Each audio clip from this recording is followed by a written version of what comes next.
बिस्मिल्लाहिर्रहमानिर्रहीम। अस्सलाम वालेकुम नाज़रीन, प्रोग्राम आप देख रहे हैं 7 से 8 सना हाशमी के साथ। मुझे उम्मीद है कि आप तमाम लोग खैर खैरियत से होंगे।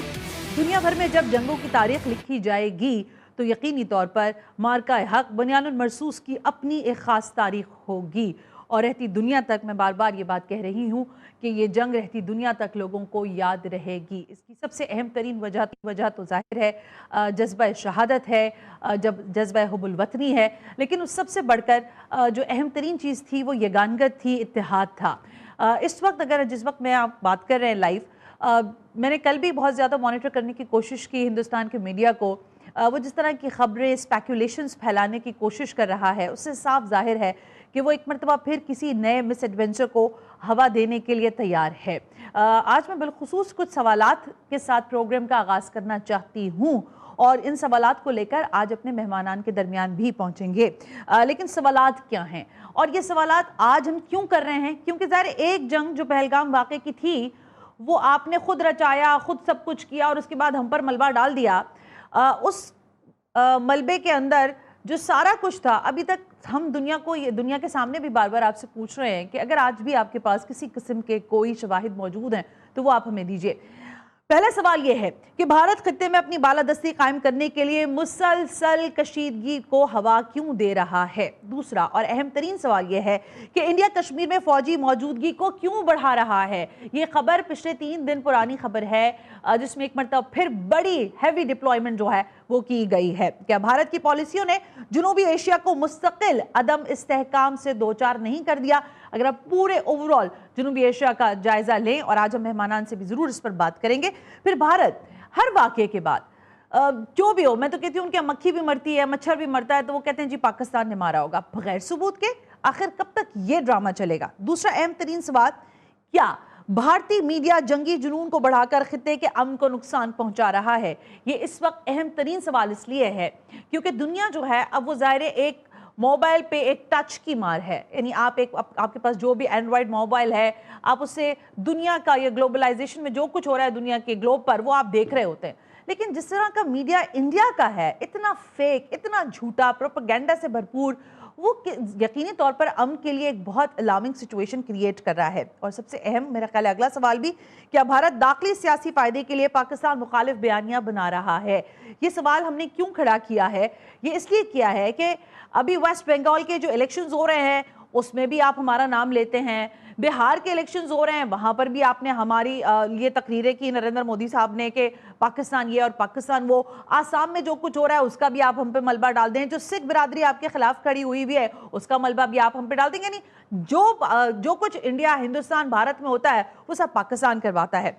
अगर भारत खुद को दुनिया की सबसे बड़ी जमहूरियत कहता है तो मकबूजा कश्मीर, मकबूजा वादी के अंदर जो निहत्ते कश्मीरी हैं उनको इस्तिस्वाब राय का हक क्यों नहीं देता? ये उससे भी अहम सवाल है। क्या जनूबी एशिया में असलहे की दौड़ का सबसे बड़ा डीलर भारत नहीं है? और अगर इसका जवाब हाँ है तो फिर खित्ता क्यों नहीं इस तमाम तर दहशतगर्दी के टर्मोइल से गुजर रहा, जो हम देख ही रहे हैं कि गुजरता ही जा रहा है? फिर बलूचिस्तान का मामला, यानी भारत जो है बलूचिस्तान और दीगर हसास मामलात पर पाकिस्तान के खिलाफ प्रोपेगेंडा कर रहा है। बलूचिस्तान के अंदर इनके खुद जो एक्स इनके रिटायर्ड जनरल पता नहीं ब्रिगेडियर्स हैं और पता नहीं कैसे ब्रिगेडियर्स हैं कि उनको बहुत सारी चीज़ों की तो खैर नॉलेज ही नहीं है। बलूचिस्तान के मामलात पर जिस तरह की जहर अफशानी करते हैं, उस पर सवाल यह है कि हमने आपके किसी भी इलाके, किसी भी सूबे, किसी भी जगह के बारे में कोई ऐसी तशवीश की बात की? हम नहीं करते। हम आपको सिर्फ बताते हैं कि आप क्या ये पॉकेट्स हैं जहां पर अलहदगी पसंद तहरीकें चल रही है, लेकिन आप कहते हैं कि हम फंडिंग करते हैं, उन दहशतगर्दों को फंडिंग करते हैं जो पाकिस्तान के अंदर अनस्टेबिलिटी फैला रहे हैं। अहम तरीन बात यह भी है कि खारजा पॉलिसी खित्ते के बजाय आलमी ताकतों को खुश करने के लिए भारत अपना रहा है, और वो आलमी ताकत इजराइल है जिसको ये अपना बाप कहते हैं और खुद जाहिर है उसकी मां बन गए हैं भारत। इस सारे सवालात के साथ जरा बैनुल अक़वामी मंजरनामे में पाकिस्तान जिस तरह से सेंटर ऑफ अटेंशन बनकर उभरा है, इस पर भी सवाल करेंगे। सवालात और भी हैं, सोशल मीडिया से मुतालिक भी हैं, मेन स्ट्रीम मीडिया से मुतालिक भी हैं, उस तमाम सवाल आज हम जरा अपने मेहमान के दरमियान रखेंगे। मुझे ज्वाइन करने जा रही हैं डॉक्टर फरहा नाज, माहिर बैनुल अक़वामी शख्सियत हैं। डॉक्टर साहिबा को वेलकम करते हैं, thank you very much. Naila Chauhan साहिबा साबिक सफ़ीर हैं, इंपॉर्टेंट शख्सियत हैं, और नाइला साहिबा का ज़ाहिर अपना एक पूरा टेन्योर रहा है, तो नायला साहिबा से भी इन तमाम तर सवालात के जवाबात का अहाता करवाने की कोशिश करेंगे। गुफ्तगू का आगाज डॉक्टर साहिबा मैं आपसे करना चाहूंगी। डॉक्टर साहिबा, कुछ चीदा चीदा सवालात हैं जो मैंने टेलीविजन स्क्रीन के जरिए अपनी ऑडियंस तक पहुंचाए हैं, लेकिन ये दर हकीकत वो सवालात हैं जो बार बार हमारे जहनों में उठ रहे हैं, क्योंकि जब हम मार्का हक बुनियानुल मरसूस मना रहे हैं, इसका जश्न है, तो एक जानिब ये लिखा जा रहा है मुख्तलिफ, मैंने कल भी ये बात की थी, मुख्तलिफ रसाइल के अंदर, अखबारात के अंदर, कॉलम्स में इस बात का इजहार किया जा रहा है कि एक और फॉल्स फ्लैग ऑपरेशन जो है इंडिया उसको प्लान कर रहा है। लेकिन बुनियादी सवाल, क्या ये अपनी बालादस्ती, अपनी हेजमनी कायम करने के लिए नरेंद्र मोदी किसी भी हद तक जाने को आपको लगता है कि तैयार है? जी सना, मोदी किसी भी हद से गिर भी सकते हैं क्योंकि वो हमेशा गिरते ही रहे हैं। So like we we can expect whether there is going to be another false flag operation, तो वो पहले भी कर चुके हैं। इससे पहले भी वो आए थे, कह रहे थे पाकिस्तान में कुछ दरख्तें मार के चले गए और कह रहे थे हमने इतने लोगों को मार दिया है। पुलवामा की अगर बात की जाए, फिर पहलगाम में उन्होंने फिर से पाकिस्तान पे इल्जाम लगाया, और वो इल्जाम जो आप अपने इंट्रो में भी बता रही थी कि अभी तक कोई एविडेंस सामने नहीं आए।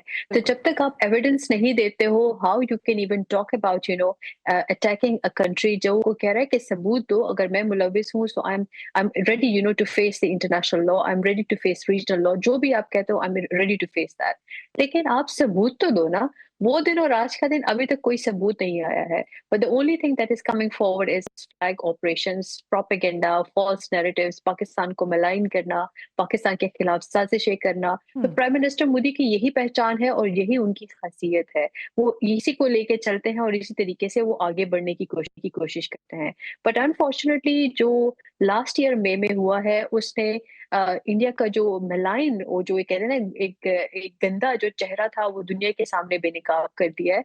जहाँ पे वो उनकी media last year same time पे जब लड़ाई हो रही थी, तो जिस तरीके से वो आवाजें उठा रहे थे और जिस जी तरीके से इल्जामात की भरमार कर रहे जी। थे और उनकी मीडिया की जो प्रोजेक्शन हो रही थी, तो उसने वो उन्हीं के गले पड़ी है। Because now the world has recognised they are all liars, they are all based on fake news, fake propaganda. Pakistan को ये बदनाम करने की हर मुमकिन कोशिश करते हैं, तो वो अपने ही मुंह के बल गिरे हैं। तो for them all of this is something that they are into it and they are always busy in it. लेकिन ये आगे अभी इनका चूरन बेचने से रह चुका है, because this chूरन is not, nobody is going to buy it. Everybody believes in, you bring us some evidence, then we are going to well listen you are to you. Absolutely right doctor साहबा कि अब वो वाली बात शायद नहीं रही है। इनकी क्रेडिबिलिटी तो क्वेश्चन हुई है, लेकिन मैं जरा बात करना चाहूंगी नायला चौहान साहबा आपसे।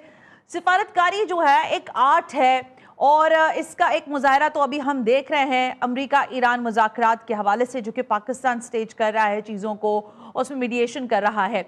लेकिन नायला साहबा, इसमें जो एक तशवीश की बात है जिस पर मैं आज बिलखुसूस बात करना चाहती हूँ, कि एक जानिब ज़ाहिर अपनी हेजमनी कायम करने के लिए इंडिया ने पूरा जोर लगाया, वो तो ज़ाहिर जैसे डॉक्टर साहबा ने कहा कि वो ख़त्म ही हो गया मामला, लेकिन इस वक्त भी मकबूजा वादी के अंदर, कश्मीर के अंदर अपनी हैवी डिप्लॉयमेंट की है। 3 से 4 रोज पहले तक की खबरें थी कि वहां पे एक मतलब फिर इन्होंने अपने ट्रूप्स को उतारा है। अगर इतना ही बड़ा जमहूरी मुल्क है, क्लेम करता है दुनिया के सामने कि हम सबसे बड़ी दुनिया की जमहूरियत हैं, गो कि अभी जो वेस्ट बंगाल के इलेक्शंस हुए उस पर मैं आपसे अगर बात करूं तो बहुत ज्यादा मामला चल रहे हैं उस पर, लेकिन in other way what do you think, what exactly they are trying to do in inside the मकबूजा कश्मीर? उस इस चीज को ये क्यों इतना एक्सप्लॉइट कर रहे हैं, बावजूद इसके कि अपने हाथ में अलम लेके चलते हैं जमहूरियत का? देखिए, जमहूरियत तो इनका सारी दुनिया ने उसको फार्स कहा है। पहले इनका नैरेटिव था कि India is the largest democracy, yes. but now it is the largest autocracy because Prime Minister Modi has always been very authoritarian and very, how would you say, undemocratic. So that's why उनकी जो popularity उनके अपने मुल्क में भी challenge में रही है। और आप देखिए कि ये जो कश्मीर का सिलसिला है, जब बीजेपी का ये मैनिफेस्टो है, उनके मैनिफेस्टो में था कि ये कश्मीर को जो है वो हज़्फ करेंगे और इसको इंडिया का हिस्सा बनाएंगे।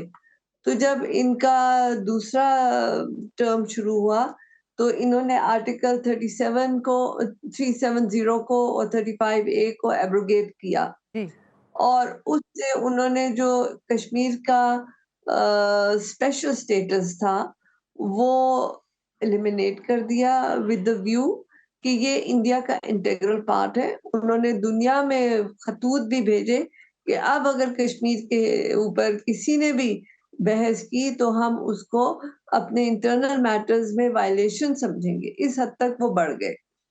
लेकिन जब पहलगाम हुआ जी और जब बुनियान मसरूर हमने किया तो वो खुद ही उन्होंने इंटरनेशनलाइज कर दिया और सारी दुनिया ने कश्मीर पे गुफ्तगू, क्योंकि पहलगाम कश्मीर में है। जी जी जी।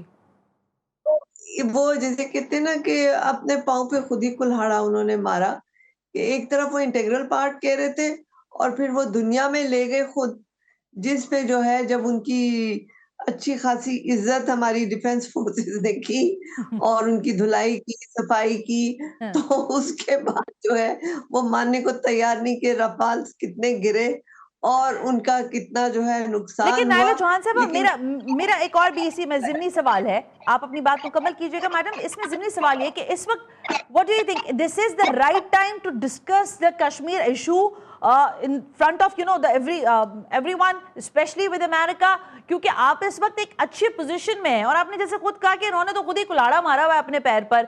तो क्या आप समझती हैं कि इस वक्त इस मामले पर, यानी मकबूजा कश्मीर के मामले पर बात करना पाकिस्तान के लिए भी अहम हो गया है और शायद किसी हद तक आसान भी हुआ है?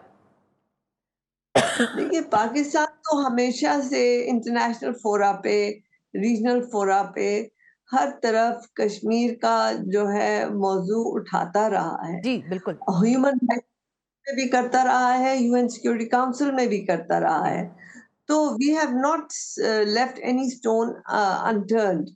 हमने हर जगह कश्मीर की बात की। हम्म। लेकिन जो पहलगाम में it was a game changer. India की मिथ बस्टिंग हुई, जो उन्होंने अपने आप को इनक्रेडिबल इंडिया, में तो हमेशा मजाक से कहती थी यस दे आर इनक्रेडिबल, इनकी कोई क्रेडिबिलिटी है ही नहीं, बट वो अपने आप को इनक्रेडिबल इंडिया इस तरह से कहते थे, but they are basically not credible. और उन्होंने जो है अब जो उनके साथ हुआ, Pakistani diplomacy has been very successful. हमने पहलगाम का जब इंसिडेंट हुआ जी तो आपके जो परमानेंट रिप्रेजेंटेटिव है न्यूयॉर्क में, जी। उन्होंने इमीडिएटली यूएन सिक्योरिटी काउंसिल की जो है इमरजेंसी मीटिंग बुलवाई और उसमें जो है पूरा नैरेटिव बताया कि किस तरह से हम पे हमला हुआ, हम्म। एग्रेशन हुई और हमने किस तरह से उसका जवाब दिया और इस बात को अंडरस्कोर किया कि कश्मीर जब तक आप हल नहीं करेंगे, यहाँ पे भारत चैन से नहीं बैठेगा और वक्तन फवक्तन मसाइल होते रहेंगे। और आप देखिए कि प्रेसिडेंट ट्रंप ने भी सालसी का ऑफर जी की कि इंडिया पाकिस्तान के दरमियान वो सालसी कराना चाहते हैं ऑन कश्मीर, लेकिन इंडिया ने उसे रिजेक्ट किया। सो एक तरफ इंडिया उनका एलाई भी है, क्वाड का हिस्सा भी है और उम्मीदवार था कि वो इस एरिया का यानी पूरे खित्ते का सिक्योरिटी गार्ड भी बन जाएगा। लेकिन जो अपनी ही हिफाजत नहीं कर सके और 5 घंटे में उनकी असलियत बाहर आ गई, तो वो जो मिथ बस्टिंग हुई है ना, that was a game changer, क्योंकि इंडिया पे अब कोई दुनिया की ताकत जो है वो सीरियसली नहीं लेती, एक्सेप्ट नेतन्याहू से वो जफियां मार लेते हैं, हाँ, but Israel also has no credibility. Absolutely right, so much right madam. मैं जरा फराह, जितनी अच्छी तरह से नायला साहब बात करी थी, मेरा दिल नहीं था कि उनकी बात को रोकें, लेकिन असल बात यह है कि देखिए दुनिया में असलहा साज कंपनीज हैं, असलहा तैयार हो रहा है, इसका ये मकसद है वाजे कि बहुत हद तक बहुत सारी चीज़ें जो हैं उनको इस्तेमाल भी करना है ना, वो असला सिर्फ रखे रखे उसको जंग तो नहीं लगना। लेकिन ये जो अभी तबातुर से, अभी मेरे ख्याल है पिछले महीने की भी खबर है, बड़ी तादाद में असलहे को अपने इस्तेमाल के लिए असलहे की दौड़ में शामिल हो रहे हैं, यानी पाकिस्तान अपने डिफेंस के लिए इस्तेमाल करता है। पाकिस्तान ने आज दिन तक भी, यानी बुनियाद मरसूस तक की अगर पिछले साल की भी हम बात करें, तो जो कुछ किया वो उस रिटेलिएशन में किया ना जो इन्होंने हम पे इम्पोज की थी जंग। लेकिन इस वक्त खबरें ये हैं कि बड़ी तादाद में इजराइल से भी हिंदुस्तान, इंडिया जो है वो असलहा मंगवा रहा है और इस्तेमाल करने के लिए बस तैयार बैठा है। क्या आप समझते हैं कि इस असलहे की दौड़ में, दोनों का नाम लिया था अभी उन्होंने, डॉक्टर साहबा ने भी, वो भी कह रही थी कि ये दोनों मिल भी जाएं तो इन दोनों की कोई क्रेडिबिलिटी तो नहीं है, लेकिन फिर भी ये खतरा तो है दुनिया के लिए और इंडिया खतरा है इस खत्ते के लिए। जी, मेरे ख्याल से सना जो एम्बेसडर साहिबा बता रही थी, I think that is really relevant कि क्रेडिबिलिटी तो इंडिया खो चुकी है। लेकिन यहाँ पे before we come into this ammunition और असले की अगर बात करें, तो अगर क्रेडिबिलिटी को ही देखें तो इंडिया की क्रेडिबिलिटी वही है जो कोविड के टाइम पे दुनिया सारी दवाइयों की तरफ बढ़ रही थी, और जितने भी इलाज निकालने की कोशिश कर रहे, दे वर यूजिंग काउ डंग। तो इनकी तो क्रेडिबिलिटी यही तक रुक जाती है, because this is what their worth is and this is what their understanding lies. Now if we speak about जितने भी असले की खरीदो फरोख्त है या इसकी मूवमेंट है, तो वो तो जितनी भी रिपोर्ट्स आ रही है लास्ट ईयर तक, या मेरे ख्याल से तो 2026 में और भी मजीद असले की जितनी भी लेना देना है वो ज्यादा बढ़ चुका होगा, एंड देयर इज राइजिंग, जो कहते हैं शार्प इंक्रीज उसमें आई भी है। अगर भारत ले रहा है तो उनको ले लेने देना, हमें उससे घबराना नहीं चाहिए। उनके पास रफेल्स भी थे, वो रफेल उड़ाने के लिए उनके पास एस पायलट भी होना चाहिए। F-400 वो भी थे। S-400 भी थे, और उनके पास वो तमाम डीपूज थे जो असले से भरपूर थे। लेकिन उन सबको बचाने के लिए और उसको इस्तेमाल करने के लिए उनके पीछे इंसान का होना भी जरूरी है। तो वो मोदी साहब वो बंदे कहाँ से अच्छा, लाएंगे? मेरे we have to be careful with that, because doctor फना आई इफ आपने तो वी बिल्कुल ही आउट क्लास कर दिया कि इंसान इंसान होना भी जरूरी है, उनकी कैपेसिटी नहीं है उसको यूटिलाइज करने की। You are absolutely right. Well, मुझे एक ब्रेक का, doctor Farnaz, Naila Chauhan, both of you, thank you very much for joining us. Break लेते हैं, ब्रेक से जरा वापस आते हैं, कंटिन्यू करते हैं इस मामले को कि इंडिया जिस तरह से इस वक्त ऐसे कहा जा रहा है कि असलहे की दौड़ में भी अगर शामिल है तो पाकिस्तान को तो खतरा नहीं है, लेकिन खित्ते के दीगर ममालिक इस तशवीश में बहरहाल मुब्तला है कि इस तरह से असलहे की दौड़ में शामिल होकर इंडिया इस खित्ते को मजीद टर्मोइल से गुजारना चाहता है। इसी पर बात करेंगे इस ब्रेक के बाद।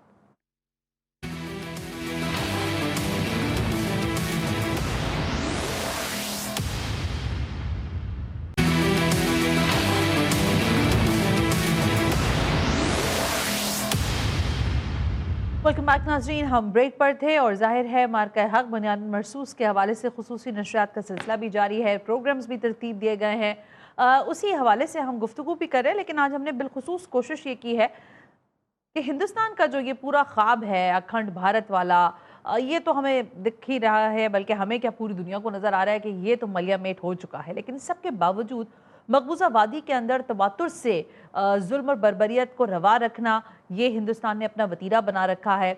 असलहे की बेजा इस्तेमाल को और बेजा मेरे ख्याल है ख़रीदो फ़रोख्त को, ये सिर्फ न सिर्फ ये कि इंडिया के अंदर तो इस पर बात उस तरह नहीं हो रही है, लेकिन खित्ते के दीगर ममालिक बहरहाल इस पर बात कर रहे हैं। और अभी मुझे ज्वाइन करें मुनव्वर हुसैन, माहिर बैन अल-अक़वामी उमूर है, ज़रा उनसे हम चाहते हैं कि गुफ्तगू करें इस मामले पर। मुनव्वर साहब, thank you very much sir, बहुत बहुत शुक्रिया। मुनव्वर साहब, खुद क्लेम करता है इंडिया कि बलूचिस्तान में जो सूरत हाल है और पाकिस्तान के अंदर जो बलूचिस्तान में के जरिए दहशतगर्दी हो रही है उसको हम फंड करते हैं, और वो इस यहाँ तक कहते हैं कि हम आइंदा भी फंडिंग करेंगे और हम चाहते हैं कि उनको हम अलहदगी पसंद तहरीकों को तकवीत दें।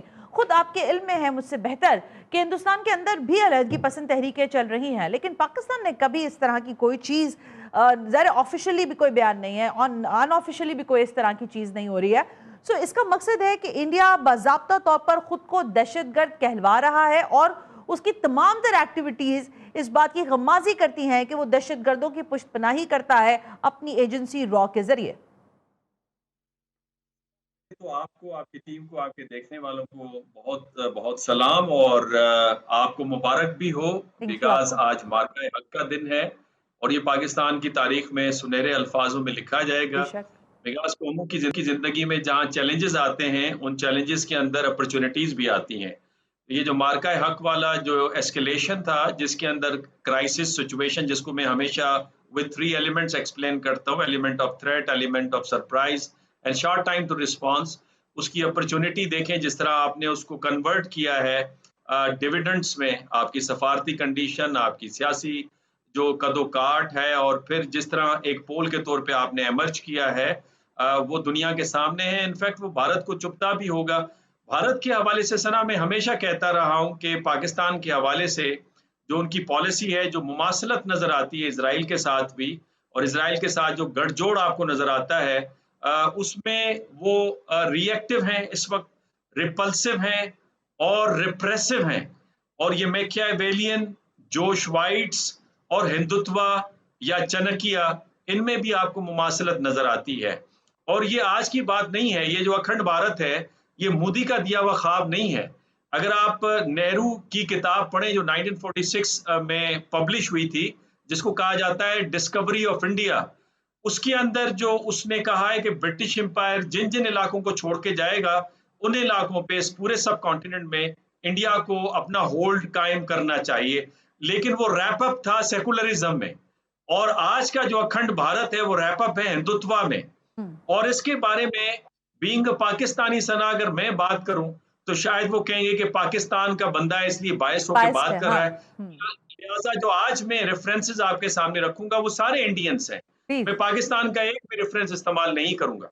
मिसाल के तौर पे अवय शुक्ला उनके रिटायर्ड ब्यूरोक्रेट हैं, उन्होंने 2 किताबें लिखी। एक उनकी किताब सितंबर 2024 में पब्लिश हुई जिसका है disappearance of democracy, dismantling of a nation, dismantling of a nation. और इसी की पहली जो फॉर्म थी वो खशवत सिंह ने लिखी थी 2003 में, एंड टू द इंडिया, कि ये जो पोलराइजेशन इंडिया में है ये इंडिया को टूटने की तरफ ले जाएगी। फिर अवय शुक्ला की दूसरी किताब है holy cows, loose cannon, the duffer zone chronicles, और ये अप्रैल 2025 में पब्लिश हुई। और इस किताब के अंदर उन्होंने लिखा है कि किस तरह डफर जोन पूरे इंडिया को एक कैंसर की जगह की तरह उसने घेर रखा है, और इंडियन इकोनॉमी का जो इंजन है साउथ इंडिया, अब उसको भी वो उसके जरासीम वहां तक भी पहुंचना शुरू हो गए। इसके साथ राहुल भाटिया, इन्होंने किताब लिखी है the unmaking of the world's largest democracy, unmaking of the world's largest democracy, 2024 की ये पब्लिकेशन है। वो लिखते हैं कि जो इंडियन डेमोक्रेसी है वो ट्रांसफॉर्म हो गई है अथॉरिटेरियनिज्म में, और democratic institution under Modi regime जो है वो डिसमेंटल होकर रह गए। एक फ्रेंच ऑथर का मैं जिक्र करूंगा, बहुत ही नोन है, इसका नाम है क्रिस्टोफर जेफरलोड। इन्होंने किताब लिखी है Gujarat under Modi, laboratory of India today, जिसपे वो ये बताते हैं कि जो कुछ उन्होंने गुजरात में किया है वो आपको अब पूरे इंडिया में नजर आता है, जिसमें वो कहते हैं कि कम्युनल पॉलिटिक्स और दूसरा dismantling of the democratic institution, जिसके बारे में जॉर्ज सोरोस ने कहा था कि जमहूरियत को जो असल खतरा है भारत को वो मोदी से है, बाहर से किसी के पास नहीं है।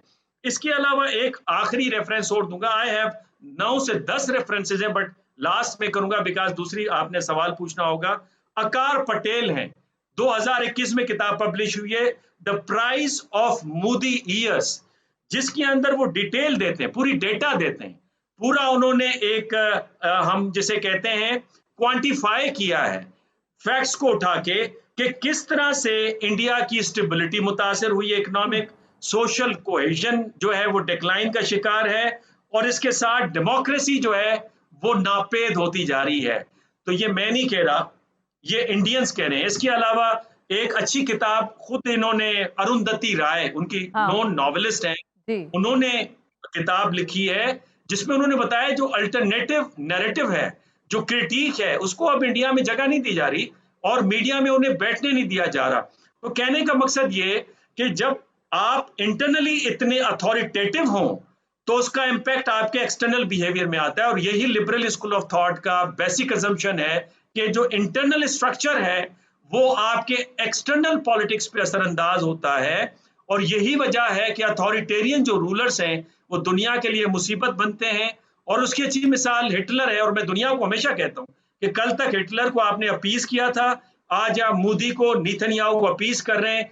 हिटलर को अपीस करने का नतीजा दूसरी जंग अजीम थी, इन दोनों को अपीस करने का मतलब है आप तीसरी जंग अजीम का रास्ता हमवार कर रहे हैं। बिल्कुल दुरुस्त। मुनव्वर साहब, इसी बात के साथ एक ब्रेक लेते हैं, और ब्रेक से जब वापस आते हैं तो ज़ाहिर है अगर ये सिचुएशन कंटिन्यू होती है, जो कि अब जाहिर है आफ्टर दिस मार्का हक बुनियादन महसूस मुझे क्या पूरी दुनिया के इल्म है कि वो इंडिया अब वो इंडिया रहा ही नहीं है।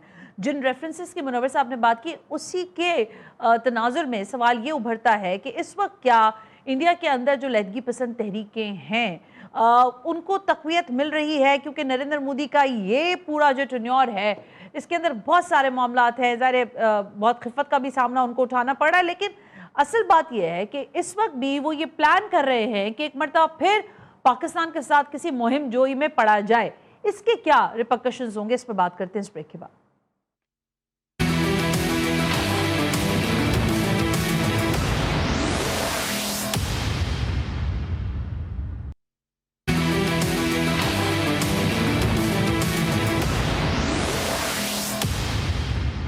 वेलकम बैक नाज़रीन। हम ब्रेक पर थे। मुनव्वर हुसैन साहब माहिर बैनुल अक़वामी उमूर हमारे मेहमान हैं। ज़रा उनसे गुफ्तगू हो रही है हिंदुस्तान इंडिया के जो इस वक्त इंटरनल हालात हैं उसमें, और बिलखुसूस इस सारे मामले पर कि आफ्टर मार्का हक बुनियान मरसूस जो है एक मरतबा फिर ये खबरें गर्दिश में हैं कि हिंदुस्तान जो है इंडिया एक मरतबा फिर किसी मुहिम जोई को हवा देने की भरपूर कोशिशें कर रहा है। मुनव्वर साहब ये फरमाइएगा, क्या आप समझते हैं कि बावजूद इसके कि पूरी दुनिया में आइसोलेशन का शिकार है इस वक्त इंडिया, उसकी फॉरेन पॉलिसी, उसकी नरेंद्र मोदी का चेहरा पूरी दुनिया के सामने इस वक्त अया हो गया, लेकिन इसके बावजूद खबरें हैं और आपके इल्म में होगा कि ये लिखा जा रहा है कि इंडिया एक मरतबा फिर किसी नए मिस एडवेंचर को तैयार भी कर रहा है और उस पर आमादा भी है।